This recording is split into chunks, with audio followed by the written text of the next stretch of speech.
Hold for Norm. Hold for Norm. This is crazy that you're doing a thing on Murphy Brown. This is nuts. Ready graphics? Ready theme?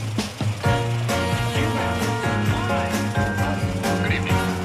For your information tonight. I always say that it's a shame that it's not on because, Jon Stewart and John Oliver and all the other Johns do a great job, but there would be nothing like a scripted show today that really called out Trump and everything going on out there. It would be so powerful. It would make the Dan Quayle thing look like nothing. Hi, everyone. I'm Lauren Milberger. Hey, I'm Jessie Mullins. And this is the Murphy Brown Podcast. Welcome to 2018. Yay. Guess what, guys? We're every week now. Oh, no. We're out of previews, I guess we'll call it. Yeah.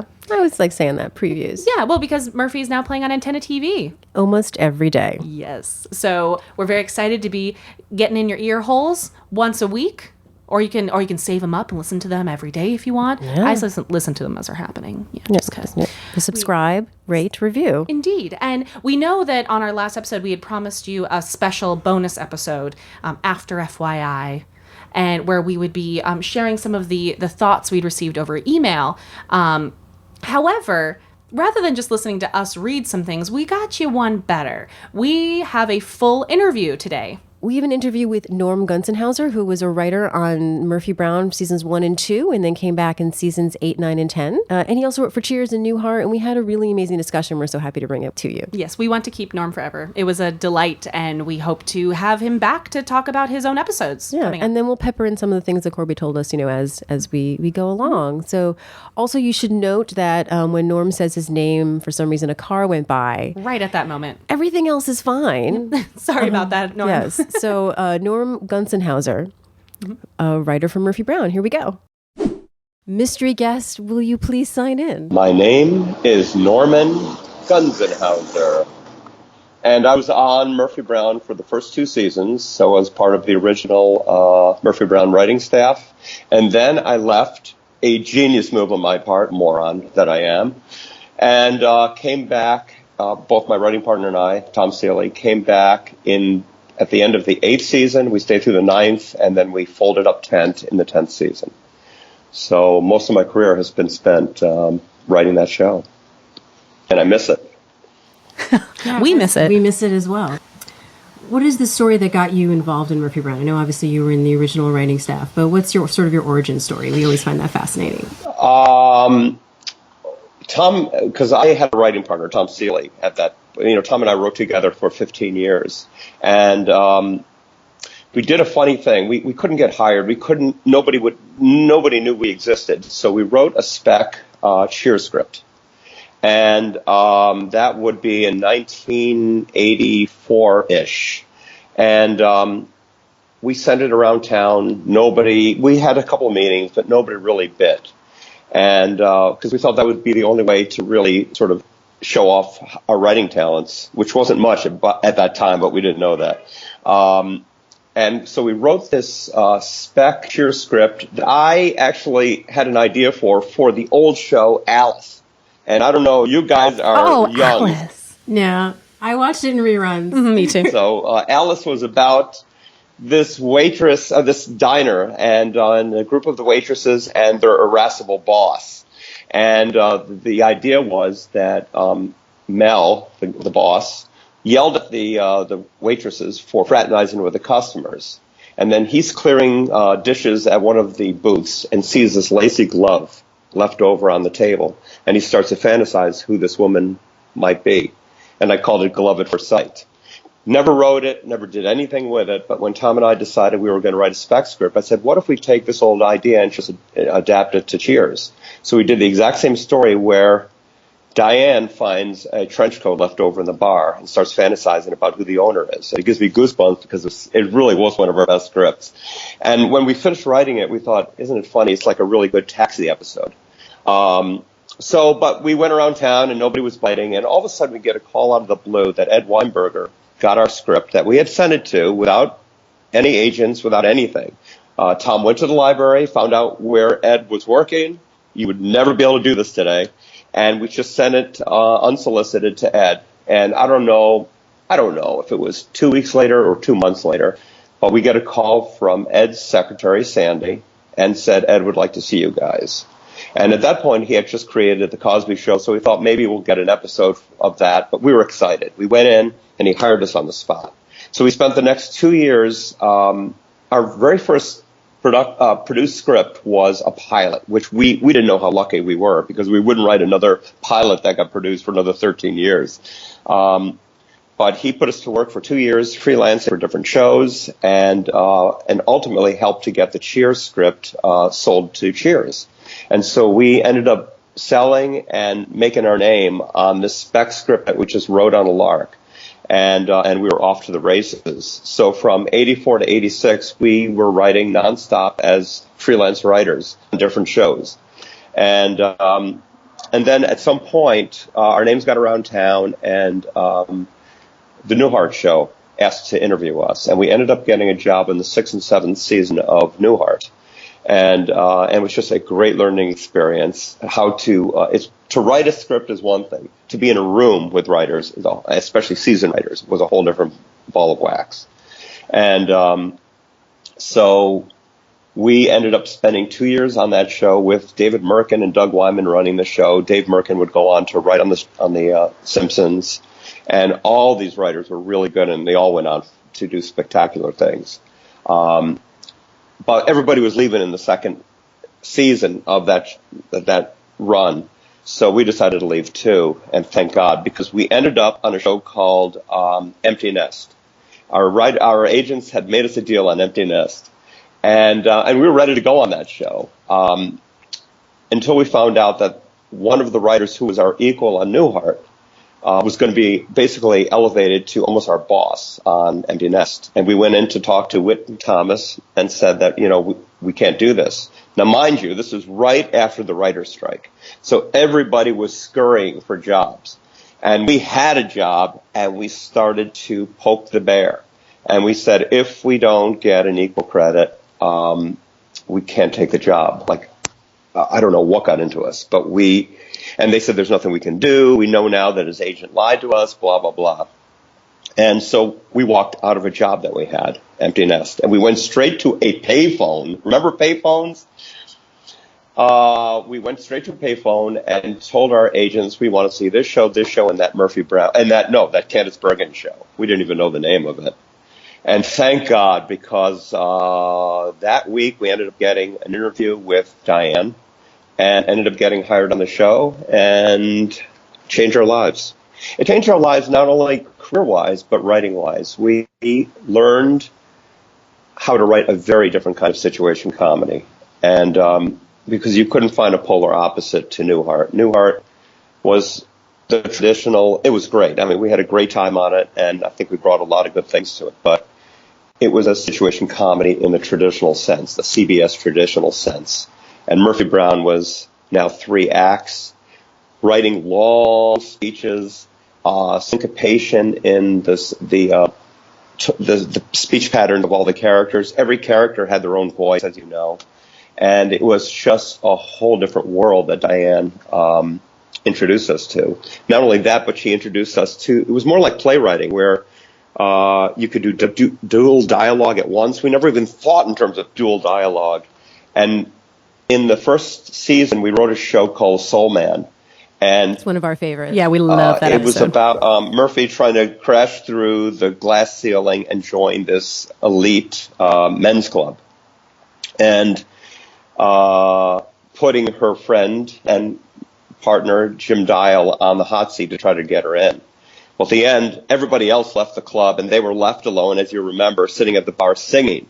Well, Diane and Corby probably put in the singing part of it, because we never even thought you could, we wrote like a 5 or 6 page scene about how great it is and blah, blah, blah, and I hope you're happy, slugger, and probably all those things that Jim Dial said to her at that point. And Diane did this beautiful thing, just having them share a moment at the bar singing whatever Motown song it was, which you probably know, but I don't remember. I think it's I'll Be There. Mm-hmm, I'm pretty sure it's I'll Be There. So that's another thing she introduced us to. I'd love to ask, especially for some of our listeners who aren't as familiar with the industry as we may be, if you could explain what the process is having a writing partner and what that means, because not everyone is familiar with that an item? Yeah, I mean, the great part of it was that I happened to match up to a guy that it was like a marriage. It really is a marriage.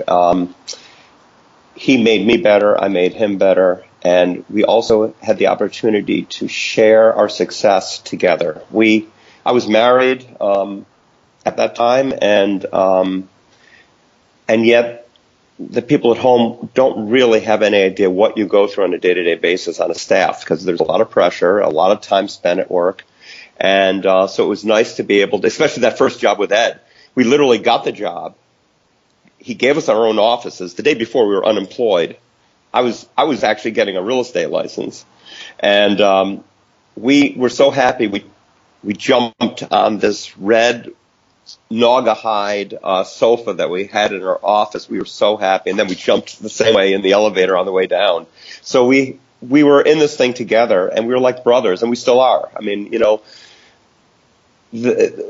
I don't really understand the process anymore either, but somehow we were able to walk for miles and talk for hours. And when we settled down at a desk, we were able to start writing. Sometimes Tom would be typing.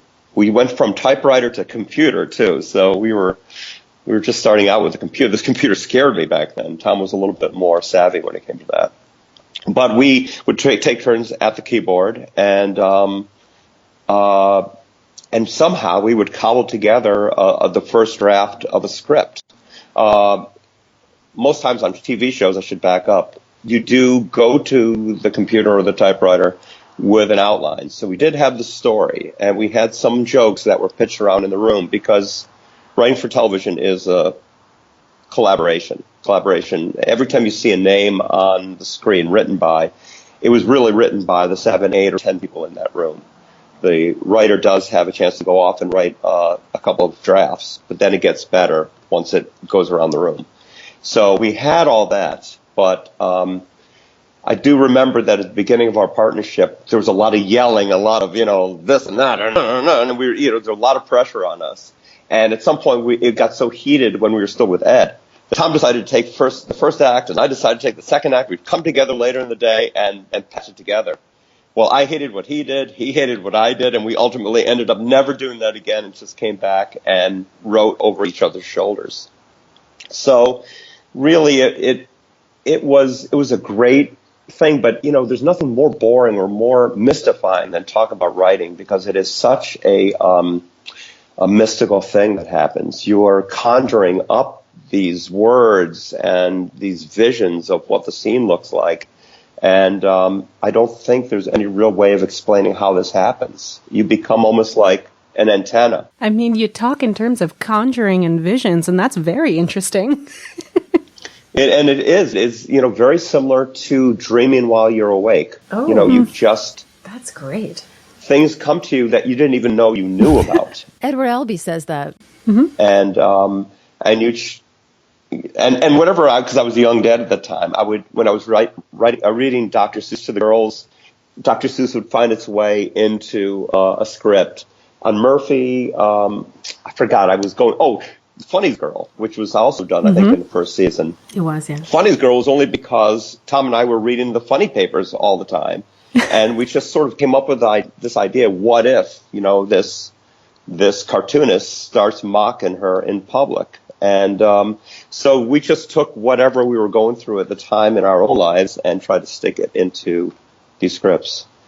And then I think I see that a lot in the scripts when we're watching, especially rewatching with this eye in particular. Is it just one of the things that sets the show apart for me is that the stories feel very personal. They're not cookie cutter. There are very few tropes that are not fleshed out in a more interesting way. For sure. Because the writers were bringing these we laugh about the pony and how often Diana's written about wanting a pony and now has a horse. And that you just feel these very specific things that clearly come out of life. The horse died, though. No. She doesn't have the horse anymore. Yeah. And she has a funny story. Oh, no. Are you ever going to get her on the show? We're hoping to, yes. Yes. Yeah, we're hoping to. She's... Because she has a funny story about Chet. The horse's name was Chet. And so I won't ruin it, but it's a great story. Anyway, I just wanted to share that definitely stands out. You can see the specificity in the people. Yeah, you try to. I mean, look, Woody Allen made a career of it. You know, it's always the greatest way to do it is to just try to bring your own thing into these scripts to set you apart. And that was what was great about Diane. She didn't try to turn this into a solidified, unified voice. She allowed all of us to grow in our own way. And it was the greatest learning experience at the greatest time in our lives. To be able to just write like there was no tomorrow, to write 53, 57-page scripts, and then we'll cut it back later on. You know, to just write was just so amazing. I wish I had been a better writer back then because I would have had probably more fun doing it. But it was so strange. That show was so different than anything that we were ever a part of. Because we had gone through some of the real sitcoms. You know, I remember when Tom, I don't remember which episode, but Tom and I went off to write Eldon. He and I were so confused. Now it seems so obvious, but back then we had no touchstone how to write this guy. It was a brilliant character, and we would walk on the beach in Santa Monica trying to figure out how to do this. I think we were really, really wrong at that point. You know, you learn. But every character was so different. And then, of course, you start to gravitate. Like on Newhart, we gravitated towards George Utley. On Murphy, we gravitated towards Jim Dial. So for whatever reason, I love Jim. We just enjoyed writing the friendship between Murphy and Jim. Mm-hmm. Yeah. It's on a personal, that's one of my favorite relationships on the show. Yeah. I mean, Is it? one thing that... Yeah, I love Jim so much. Why do you like them? I think because, and being raised in a family that was primarily of that generation, it was very familiar to me. Jim amuses me because of this dichotomy he has between the journalist of days of yours and this very prim, almost carriage that he has, and the very soft underbelly and little weirdo inside. And it's so endearing to me. And we talk about those glimpses of when Jim lets loose or when he writes his novel, and these things that are so endearing, and you feel like you get a glimpse inside someone. And I think that just makes him very special and reminds me of family. Yeah, It's the contrast. I mean, one thing I particularly always loved about this show, and I think I look for it in other things now that I don't get as much, is these platonic relationships between men and women, which is very rare. It's a good point.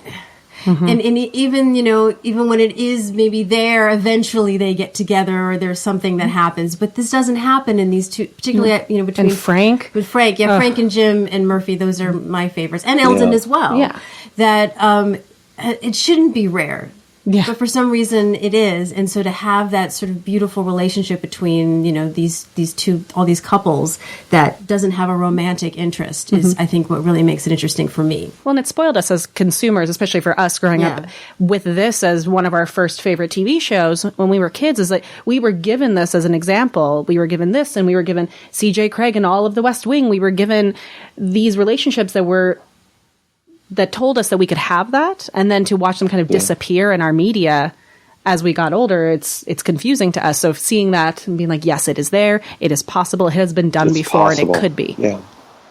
And you know, even the writing staff, you know, we still have a friendship today, and it's all based on true friendship. There was never anything but that. You know, the shared experience of Murphy Brown, yes, but it is the When Harry Met Sally phenomenon. You don't have to. You can be friends with the opposite sex. And I think Jim also, though, was looking out for her. You know, she was a fragile figure at that time. She was in recovery. And at the same time, I think, the way I look at it, he was fragile, too, because the industry was changing around him. The earth was quaking under his feet. And it would be a while before it really changed. But he could see that. Suddenly his boss was this young Harvard grad, and he's Jewish on top of all that. And then he's sharing the desk with this Corky Sherwood. I mean, he had to start seeing the tom-toms of change coming in the distance. So I think they were there for each other. Well, I'd love that you bring up the spectrum that is Miles to Jim, because Jim this, this grounded kind of father figure of the office, especially when we find out what he did for Murphy, getting her to rehab and so on. And then down to Miles, who is the future. And the fact that their relationship is such a positive one, and that Jim isn't constantly just batting down the young buck. Yeah, we've been noticing that as we've been going through it in order with a completely different eye as an adult, but also just more of a critical eye, is how quickly they become cohesive and nobody really looks down on each other, that they really treat each other like equals. I mean, sure, Murphy is going to, get at Corky and Miles about certain things, but in the end, they're not talking down to each other. They're acting as equals. And then when in the second season we wrote an episode called Miles' Big Adventure, and they were looking out for him. They were forcing him, this type A, to go away, go have a vacation. You're a type A, you need rest. And they had to shoehorn him into the elevator to get him out. And then, of course, because it's one of my favorite episodes, Miles has his first journalistic experience, covering this Air Force pilot taking over the island of Tobago with this nuclear warhead. And I just love that episode because, and I get goosebumps thinking about it, because for the first time Miles was telling the story of this island that was completely vacated except for the sound of the birds. And the only reason I remember that speech, I don't remember the speech, I remember items from the speech, because I remember where I was when I was writing it. I was sitting at Jerry's Famous Deli in Woodland Hills, and I was sitting there trying to come, because I had just seen the 60 Minutes report on the what's it called? The nuclear disaster in Russia. Chernobyl. And I remember Mike Wallace, whoever it was, talking about the silence of the city. And I used a little bit of that for that speech when Miles is talking about what he's witnessing in front of him. And, that's what Tom and I always try to do. And that's your dream, is to find all the firsts that these characters are going through. And so we did a lot of firsts, especially in that first season, starting with Off the Job Experience. Off the Job Experience was simple. It was, what if Murphy gets suspended for the first time in her career by this little pisher? And off to the races we went. And it turned out to be a really fun, episode. It was very lightweight, and we would get into more complex storytelling later on. But for what it was, because I think it was the first of the 15 Murphy Browns ever told. So it was early in the life of the series. We're coming up to it probably in a couple of weeks. Yay! Yeah, it's one of my favorites. Well, I think I'm not sure. I understand what you mean when you say that it's light, but also these early moments that are so formative to the characters that then pay off later in the personalities we come to know and love. I think one of the reasons why I like it is they're handled with a very light touch. Yeah. I never felt like anything is preaching to me or being like, by the way, learn this about this character right now. We learn a lot, as opposed to an exposition dump about somebody in the way that they react to being put out of their element. And I think that happens a lot in this first season in very delicate ways that I enjoy. Yeah, because something that really took me back, for example, is I'm watching a little bit of Ahead, and then I'll go back and watch with the more critical eyes. I watched Kyle yesterday. Leslie, what was his name? And it's Leslie Jordan. Leslie He was Jordan. great. Yeah, it's such a silly episode, Kyle, in a way. But then at the end, I was taken aback because I had not seen it in so long that I forgot that there's that moment with Jim where he brings some levity to it, and about journalism, and do you get involved with your subjects, and where do you cross the line, or where does the line stop, so to speak, and that's what made Murphy Brown stand out to me, at least, and I think to us as journalistic well. integrity. Yes, but also that they weren't all just lightweight stories, that there was substance to it, and again, to what Jesse said, is I look for that in my entertainment a lot, and I unfortunately am disappointed because this was where I started. I mean, Diane was, and Corby. Corby to me was the unsung hero. Unsung hero, because she was amazing. She brought her own speech pattern into the show, So Diane and Corby were such a great team. Corby was the linchpin between Diane and the writers. And what they did to flesh out these characters, on all these other shows we work on, one person, and you would never know that it doesn't belong in his mouth. But on Murphy, you could never do that because everybody had their own style of talking. And to imagine this guy Kyle, who you never saw again on the series, was a fully fleshed out character. Yeah, and it's just amazing. Yeah, and we talk about that a lot in the show. And you could say that about Buck Henry. You could say that about we do. So, we talk a lot about. We talk about that a lot on the show. Lauren pointed out to me, and now I can't not see or hear it, that when you look on the page at some of these scripts, you can see who is speaking. You know who is speaking based on how it's written. We were just saying in the when Jim comes in during the snowstorm, and it's like statement, hat comes off. It's so specific in every way they speak, and it's so clear. And then you meet Doris. No, Doris. And Doris and him have this sort of like mind melt thing. You're like, oh, they are perfect for each other because they speak the same language. She's everything I'd want for Jim. Yeah. Yeah. Oh, just it's hard to believe it's been 30 years. Since the show? No, it doesn't. I mean, it doesn't feel like that way to us, and we weren't even involved in it. It's hard to believe. I know. But, I remember hearing Alan Alda talk about this when he was talking about MASH. And I remember even before I broke in to the industry, he would say, you don't realize at that time that this is a once-in-a-lifetime experience. And that's exactly the same thing with Murphy. Is once in a lifetime. And I can flash forward to the 10th season, which personally is my favorite because, we ended up giving Murphy breast cancer to see how this powerful woman would handle something she can't control for the first time in her life. And that was based on my mother having breast cancer at the time, thinking the show was going to go off the air in the 9th season.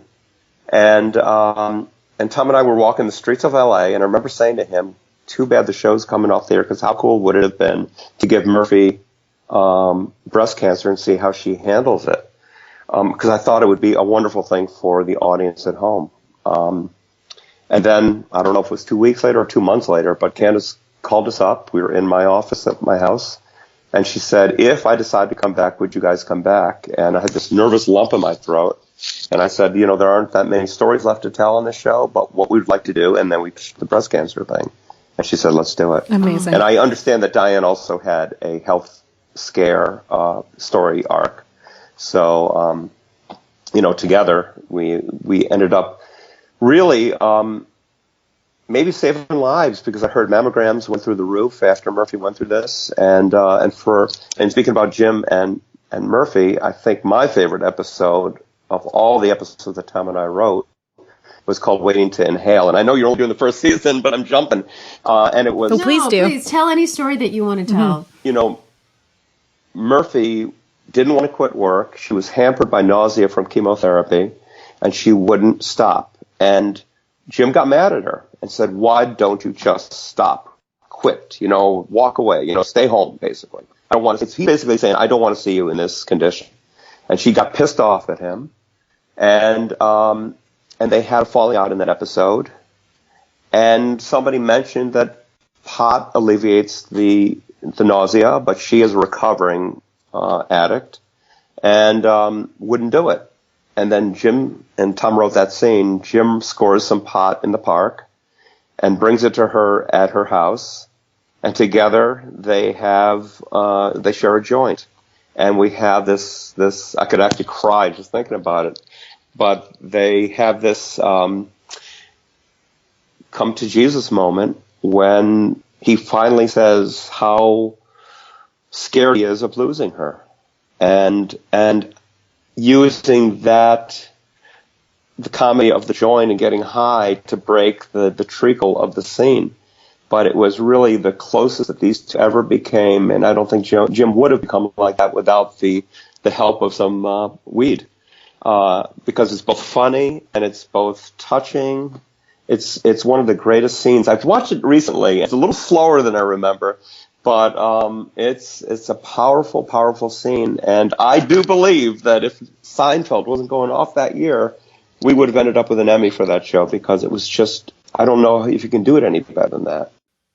Yeah, that choked me up just thinking about that scene. I forget about that, but it is, I think it's one of the things we talk about with this show is the use of dramedy and the way that we play against moments. And Lauren has brought up when she tells Jake about being pregnant and the fact that it's a scene that you're both laughing and crying in at the same time. And very few laughs in it, though. And it's not a funny scene. There's so much silence through most of that scene, and it's so powerful still. And you're not going, oh, well, why? You're not looking for the laughs because you're engrossed in what's happening, and you care about this character. Oh, wouldn't it be great if TV was like that still? Wouldn't it be great? Yeah, I know. Well, I tend to watch more dramedies. We talked about on the show because that's now, again, what I was brought up on and what I'm looking for. And I'm an Anglophile, so I watch a lot of British work, which tends to just be willing to go to those darker places that you laugh out of familiarity rather than just slapstick, which I love me some slapstick. But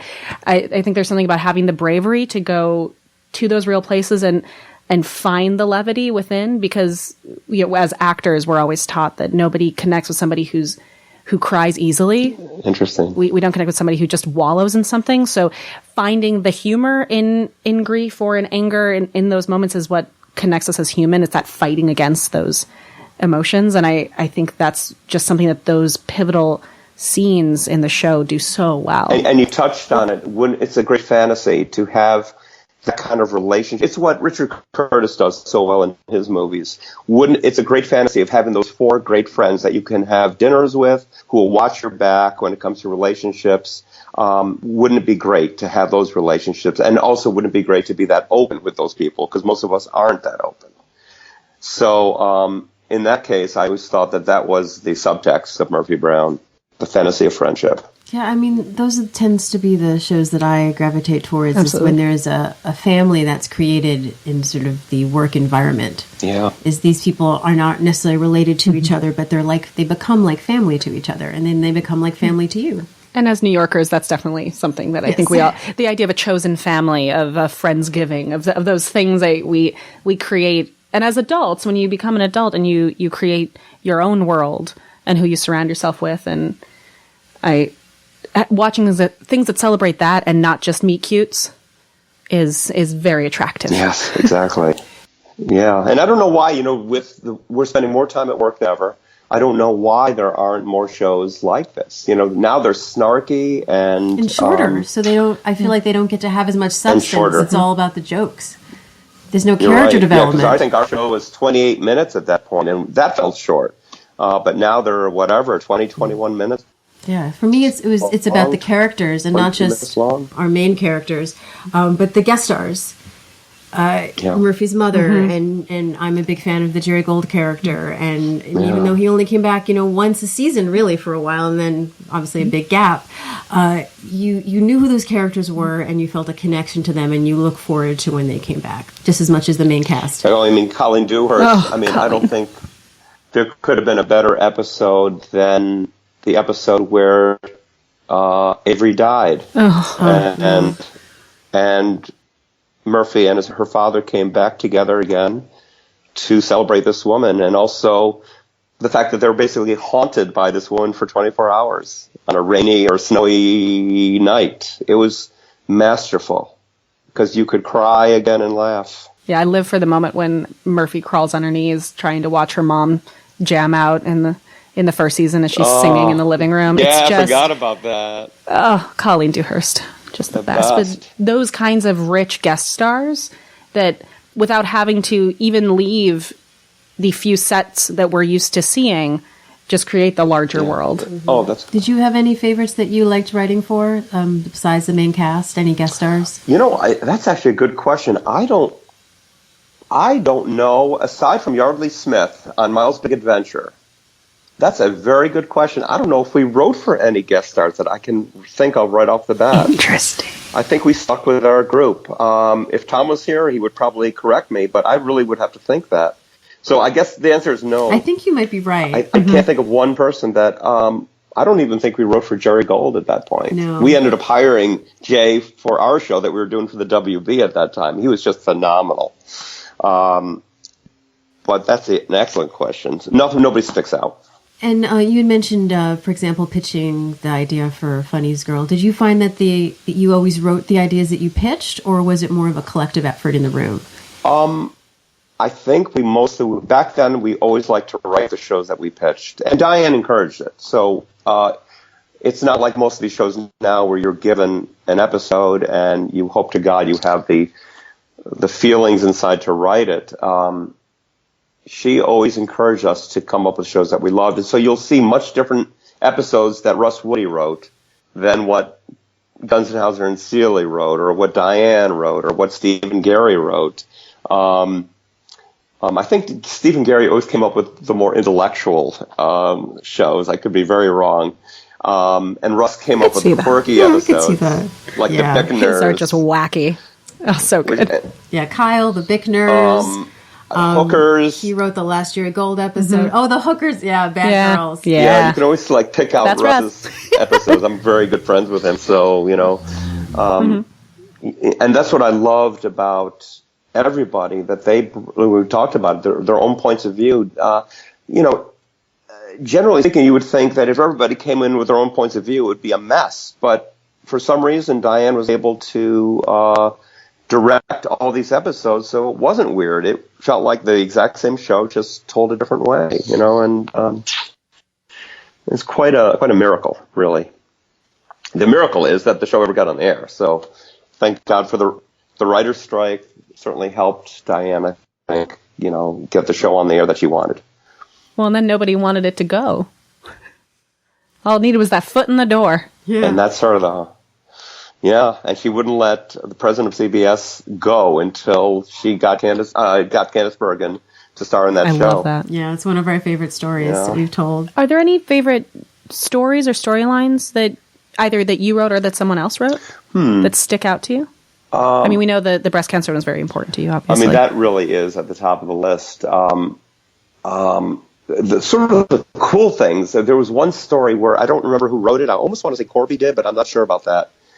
We had an episode that we had to film before Christmas. And I think it was, I know who wrote it. Tom and I wrote it. It was called I Want My FYI. And I think that was the first season. I don't remember. Second season. Maya Bialik. We had another young actress in there who was not learning it and wasn't not doing it. And it was now about Wednesday. See, we read the script on Monday, do some work on it. Tuesday would be a run-through. Wednesday, and then we would rewrite it that night. Wednesday would be another run-through. We would rewrite it that night. And by Thursday, it's camera blocking. And then we would film it on Friday. By Wednesday, this young girl could not grasp it. And we knew we were in trouble. So we didn't do anything. Diane and Corby did. Fired this poor actress and at a moment's notice brought in Maya Bialik.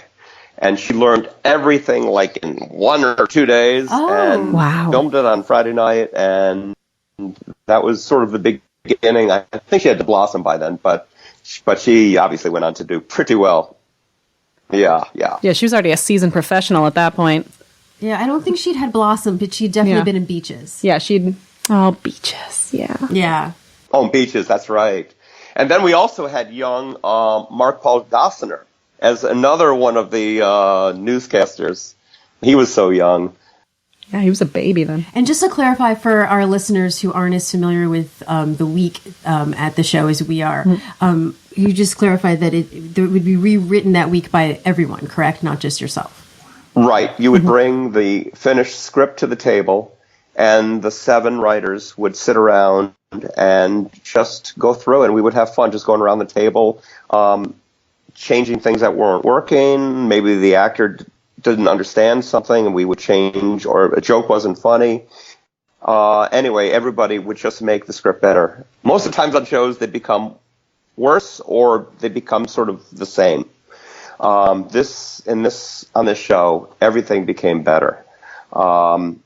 And then it got to the stage, and the actors took it up even another level to that. So it was really all around. This was just a well-run show. Diane was the greatest CEO you could work for, because running a show is difficult. And she was able to keep all these balls in the air, along with writing, because many times showrunners won't write. Yeah. She was able to write. Her shows were always spectacular. And she was still able to play the network game and the studio game and contend with 7 naughty writers who, were just a bunch of wise guys sitting around a table. I think that's a testament to, we talk about that it's a rarity that the rest of the world really gets to know the icon is the head writer or the creator, the showrunner, so on, because they tend to sit back. We don't know a lot of that. We couldn't pick a lot of them out of a crowd, but the energy and the passion that put Diane into this role that made her so successful. I mean, it's the reason that she was a household name, is a household name in many. And I think that's a testament. And she was never a staff writer. Yeah. Oh, I hadn't thought of that. You're right. Yeah. That's the other amazing thing. Usually you work your way up. And in this case, she was never a staff writer. She was just made for this role. And when you saw her, she came to the table in jeans. She didn't try to be anything more than she was. She's a girl from upstate New York, from Buffalo. And it was just and also, let's be honest, in the first, 13 or 14, we didn't even know what we had. We knew we were writing the show. We knew we were having fun, but we didn't know if it was going to get any kind of attention. And then once we got some attention from the Museum of Broadcasting to do a night of Murphy Brown, that's when we knew, we've got something good here. So then it becomes a whole different thing, that these people who started on the show not knowing what's going to happen with their careers, if we're going to be out of a job in 6 episodes, suddenly we were a part of something big and exciting. Now, we were briefly talking before we started, and like I said, I might have some of it recorded, but about Murphy Today, which was really interesting. Mm-hmm. Could you talk a little bit about what we were speaking of before? It's so easy to say that you can't do a Murphy Brown. You can't do a Murphy Brown reboot. It's just so easy to say it because everything has changed. But I think you can. I think, Murphy, I think it could even be more powerful. I mean, ageism aside, I think you put her in a situation, whether it's a Huffington Post type of venue, with maybe Miles Silver. My fantasy is Miles Silverberg is now this big network or channel hotshot, and basically brings her back to whatever. It wouldn't be television, maybe it's the internet, whatever it might be. But I think you could have a really, really powerful thing. And you guys had mentioned, seeing her in bed tweeting her ass off to the President of the United States and getting attention back from him. I mean, I think we would have a really powerful show. I feel like they'd have to take her phone away. What's that? Yeah. Dan Quayle would have crumbled beneath that. This would seem like nothing compared to her going toe-to-toe with Donald Trump. And if Time Magazine gave attention to her and Dan Quayle, imagine what these publications can do. You would believe Murphy Brown was a real journalist who has to answer to nobody. Yeah, absolutely. I mean, the coverage with the coverage with Dan Quayle was crazy. Like, I got sick of it. Yeah. Literally can't even think about it now. It makes me nauseous because it was just so much, and I would just absorb all of it until it made me. And now we're oversaturated. He would be everything. So I was going to say Donald Trump would be even worse because he, in his mind, would actually believe that Murphy Brown, as Dan Quayle did, that Murphy Brown is a real journalist coming after him. Absolutely would do it. Absolutely. He would fall right into our trap. I'd love to see Murphy respond to someone calling her fake news. Oh yeah. I would love that. I also love the idea in this special reboot headcanon that we are creating that. Yes, let's create it together. Let's look at the implications of this, because if Miles was running, let's say, HuffPost or something like that, because his finger was on the pulse of the nation, then he would be a little bit older, but in the same kind of world that Murphy was at the top of her show. Yeah, you'd have to have a younger character come in and play sort of the Miles. Or Murphy coming in and just being like, well, guess what I learned, little tyke. Now it's your turn. Like, Murphy could be the Jim. And let's not forget about Avery. Avery. Kind of a news honcho, maybe polar opposite. I'm very Yeah, I would be very interested in that the most, to see the kind of person that Avery became. Is Haley Joel Osment available? Oh, I don't know. Anyone But can he play him? was a great, was he a great actor, man. Cute little kid. He was something else. Such a precious little bean. I actually worked with him on the Jeff Foxworthy show, and so Tom and I brought him over to this show because we would have been saddled with a baby. And so we decided to pump him up to whatever he was, 6 years old, 7 years old. And especially the 10th season when he didn't understand when she was going through her lumpectomy. And we made that really a funny show about her. I think it was called Operation Murphy Brown. And it's how her and her son, absorb the news and go through this horrible thing together. That one really hit me as a child. My dad went through and went into remission of cancer when I was probably a preteen, I think I was about, or maybe I was early high school. But I remember thinking about those episodes when that was happening and having a conversation with my own dad about, this is what it feels like for me to hear this versus this is what it feels like for you to hear this. And it reminded me of that. And luckily I was old enough to remember it because it actually became a bit of a touchstone. You were talking about that mammograms went up after Murphy Brown, and then it was, not just something of entertainment, but a learning experience. Is that I recently had a scare. It was fine. But I was reciting all this information of questions that I was asking. How long will it take?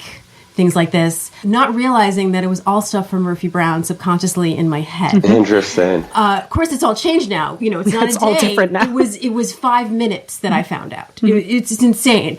But as a joke, I was looking for a screen cap of Murphy with the peas. I thought it would be funny, and so I watched that scene and I went, oh. I think all of everything that he was telling her were all the questions I was asking. Oh, interesting. But obviously it's been so long that it's updated, and I realized it was stuck in my head, and I didn't even realize it. Oh, yeah. I remember when we were first starting to muse about the subject about giving her cancer, we were so naive. We thought, I can't believe we actually thought that, but we did think, well, maybe she will die. And until we sat with the doctors at UCLA and we realized, no, as long as you're informed and you're diligent about this, it's a very, treatable disease. And so it turned into such a powerful. And look, my favorite movie is Network.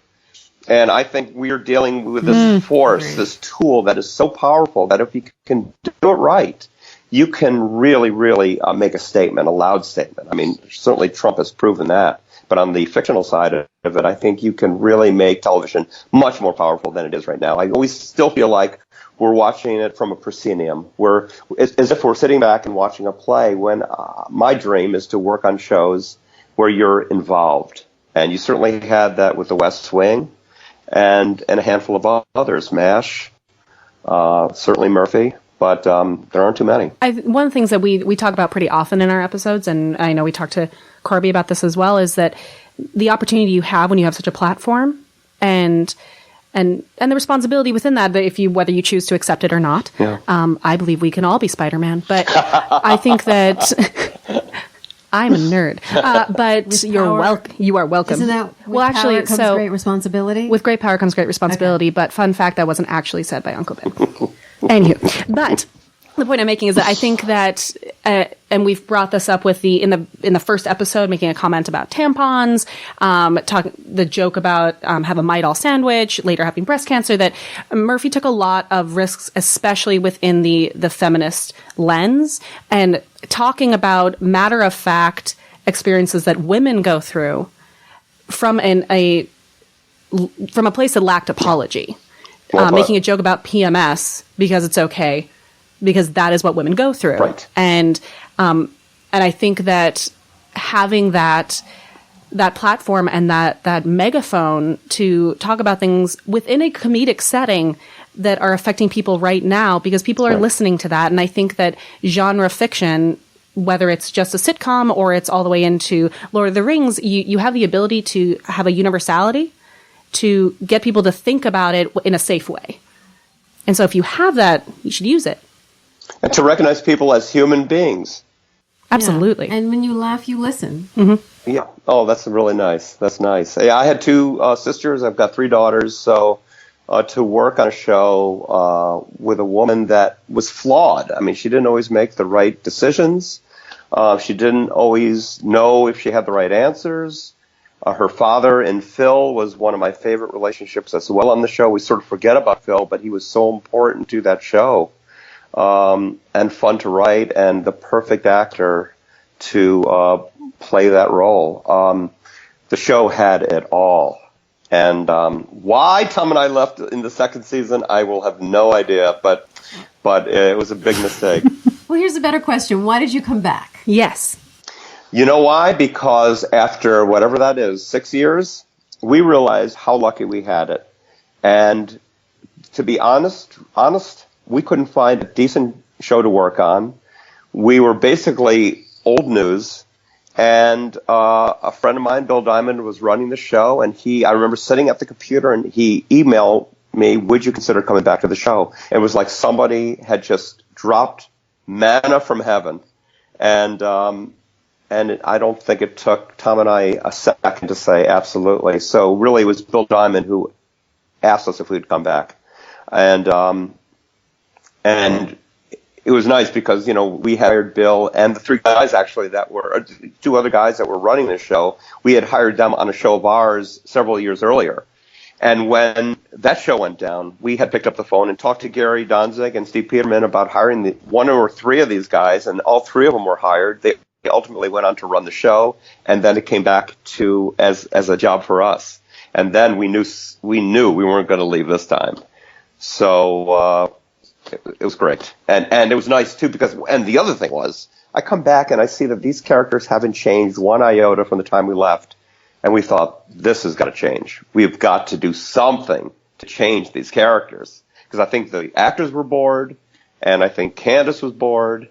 And so we ultimately slowly started to change them. And then bringing on, what's her name, Lily Tomlin in the 9th season, working with her.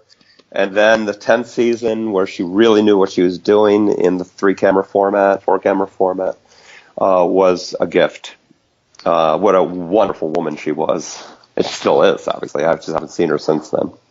And we'd love to have you on again if you'd like to at some point, maybe when we get to season 2. Oh, that'd be great. I just want to say that I was really, when Corby first told me about you guys, I was floored. And I thought, oh, wow, sometimes you feel like you work on a show and it disappears, and that was it. And to find out that you smart, young, beautiful women are doing this podcast on Murphy Brown. I'm thinking, what? So I'm just so pleased that, because everybody on the staff was so nice, and everybody really loved the show so much, and we stayed friends, that it's just so nice that you guys recognize it. And hopefully we can get more than season 1 on a DVD. Because of what you're doing. That's our goal, That's honestly. our big goal. Yeah, we really hope that through the podcast that we can show whoever makes that decision that it's popular, because I know that the reason was that the first season didn't do so well, but we're in a whole new environment. Streaming is such a different culture than DVD. And binge culture is here, and people, and especially like we said, the 90s are back. It's the zeitgeist that they need to just get that out. They got the Wonder Years out. They can get us out. Yeah. Oh, for sure. If you can put My Mother the Car on the shelves, my God, please put Murphy Brown on. So, yeah, let's cross our fingers and hope for the best. I always sort of looked at it as a time capsule, and I think eventually Murphy will be rediscovered somehow and cherished, because it's an amazing show. And, Diane sort of bit herself in the ass a little bit by doing something that was so timely, because that's what made the show so special. But that's also why the show never did great in syndication and then in the DVD or streaming world. So hopefully that'll all change. No one could foretell Netflix. So thank you for inviting me. Thank you so much for being here. I wish we had more time, but we'll have you on again. And yeah, anytime. This was fun. It's a pleasure. Hey guys, I hope you enjoyed that interview with Norm. We had so much fun. We had so much fun. So much fun. Please review us on iTunes. It helps the podcast get out there to more people. Mm-hmm. Please subscribe so that it just pops right in so you can listen to it right away if you want. Check us out on all the social media. We got Instagram, Facebook, and Twitter. It's Murphy Brown Pod. And our website is murphybrownpod.com.